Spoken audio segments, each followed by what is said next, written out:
I think this year has been quite interesting in the sense that we have a lot more insights about what works and what does not, and what we really need to be spending our time on.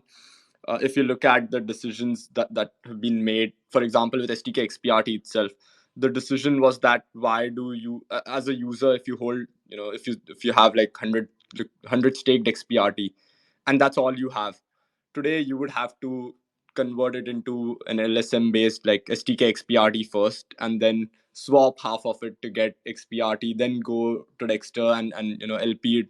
Why do all of that? And that's what the persistence vision is when we say it's about building the liquid staking economy. It's about doing things that any other chain can potentially do, but also cannot do if you don't have tightly integrated applications. So the idea to have a chain where you own the entire stack, you can own every single element of the stack, whether it's about block production, whether it's about mev, whatever it is, you can control all of it, and you can integrate these applications so tightly and closely together that the user does not have to worry about, oh, am I using pstake, or am I using Dexter, or am I using another product on the chain.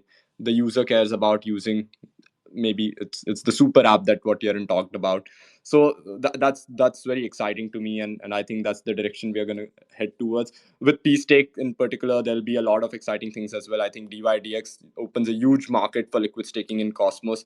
For pstake, the bet to build liquid staking for Cosmos was made in 2020, when liquid staking was, like I've said in the past, it wasn't very sexy to build liquid staking, or even to think about staking. Obviously, people in Cosmos cared about staking, but nobody in the industry actually cared about staking. So we've made the right bet since 2019.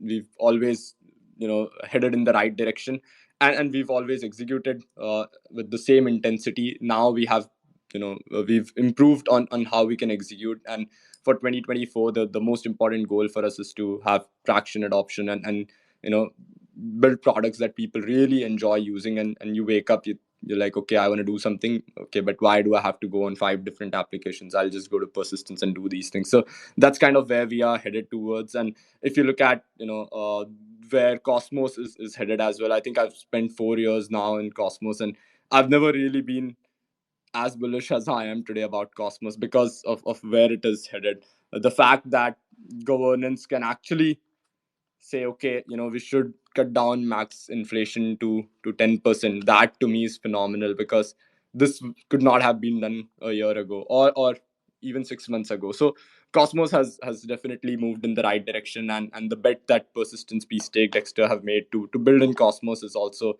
the right one. uh, you look at Osmosis, which is the leading DEX in Cosmos today.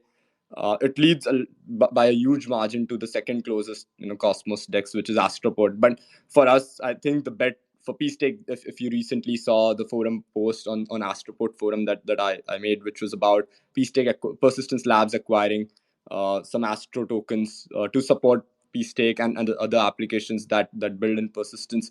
Uh, to build liquidity for those assets, the persistence based assets on Astroport. That's a huge decision for us, because if you look at, Astroport, and you look at their history, they have had a proven track record of product market fit on Terra in the past. They had, I think, $1 billion plus in TVL, if I'm not wrong. The team is still building and still hustling. So for us, it's about working with the right kind of people, and associating the project with the right projects, and that's what we'll continue to do.